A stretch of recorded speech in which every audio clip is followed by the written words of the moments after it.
Stephen, can you take us through, I guess, what the plan was with the lineup and then pinch hitting as early as you did? Did you know going in that might be the case? Yeah, we kind of knew, back of our minds that they could have done that. And given the situations that we were in, they were high leverage, and so we thought that was the opportunity to take our shot, both with Noel and Fry coming up on the back end. Those were high leverage situations, a chance for us to get the matchup, and we just didn't come through. You're along the aisle on the right. Stephen, those decisions, just how much are you guys talking about them pregame, maybe even the days leading up to them? I'm sure it's something that you guys really map out aggressively. We meet constantly before, during, constantly talking about, when will we go, what's the situation, if we're going to do it versus if we're going to hold. We prepare very, very much for these situations. So nothing that happened today caught us off guard.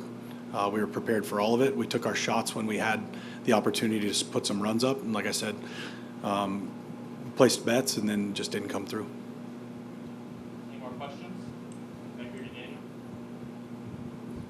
Did you feel a little handcuffed with your bench later in the game, just given how everything had played out and making those early substitutions? Yeah, I mean, when you're playing from behind, the other team has the opportunity to get you handcuffed. But, outside of maybe a couple at bats, I felt like we had the advantage in almost every situation today.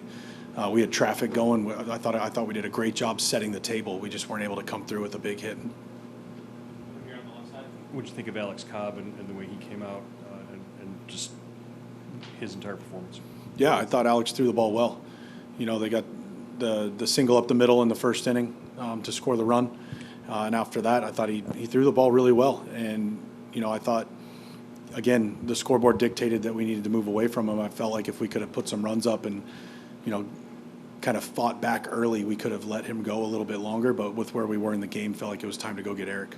Kennedy on the right side. I mean, speaking of Fry making those substitutions, he had a really good at bat that last one. Vierling made a phenomenal jumping grab there. I mean, does that feel like, one of those days where you're like, that's not your day? I mean, that falls, 80% of the time kind of thing?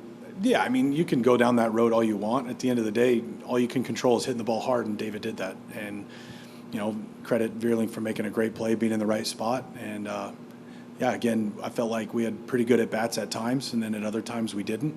But overall, we gave ourselves an opportunity to score a lot of runs today, just weren't able to come with the big hit in scoring position. Here on the right side. In general, not necessarily just Fry's at bat, but maybe early in the game against Montero in the first inning. Are you pleased with your approaches? Are there certain guys that you want to go up and try to attack early in the count when maybe other pitchers you want to work them deeper? Yeah, I mean, we've faced Montero a number of times. We know he's aggressive in the zone early. I'll never question what our guys do. It's their at bat. We don't tell people how to work an at bat. They're individuals. They're big leaguers. They're really good hitters. He made good pitches in the first, and we weren't able to get anything going. And then they pulled him after 6 pitches, which was their plan. And like I said, we kind of knew that was what they were going to do. But we had to combat for Montero going.